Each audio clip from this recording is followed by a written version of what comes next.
Okay, just in case, IELTS is an international English language testing system. But knowing that won't help you improve your score. What's really important is to choose the proper type of the test: general, academic, or life skills. If you definitely know which one you need, just skip this video. But in my practice, every year I have students who think they need the academic test. But later, it turns out they have to pass the general one. So please go to the website of the university or the embassy and double-check everything to be sure. For instance, if you're going to Canada as a skilled immigrant, you must pass the general test. They do not accept the academic option. So let's begin with the general and academic tests. Both of them comprise 4 parts: listening, reading, writing, and speaking. The academic one is made for students who want to enter a university or sometimes to get a job, whereas the general test is usually taken for applying to English-speaking schools or for immigration purposes, for example, to Australia, Canada, the United Kingdom, or New Zealand. By the way, just 2-3 years ago, 90% of my students needed the academic test.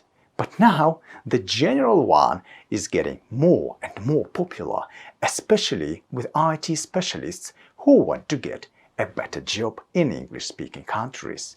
Also, there is one more type that appeared in 2015 called the IELTS Life Skills.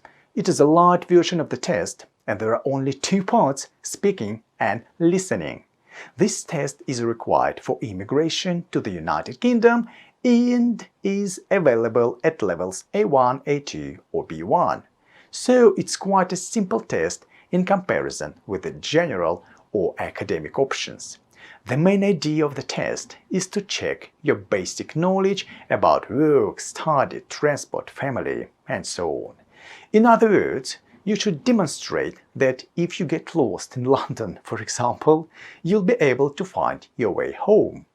By the way, before taking the IELTS Life Skills, make sure that the center is accredited by UKVI, United Kingdom Visas and Immigration. Otherwise, your exam will be invalid. The same situation is with the general and academic tests. There are loads of exam centers, but not all of them are certified. That's why it's better to visit the official site IELTS.org, click Book a Test, choose what you need, and then select a country. As you can see, there are 2 options: paper-based and computer-delivered. Paper-based, a classic one, when all the tasks are given on paper and you write the answers in pen or pencil. The second variant, when you answer the questions using a keyboard or a mouse, except for the speaking part, which is carried out with an IELTS examiner face-to-face. So, what should you choose? Just keep in mind that the IELTS test examines not only your knowledge, but also checks how fast you can read, write, and speak. So if you are good at typing, choose the computer version.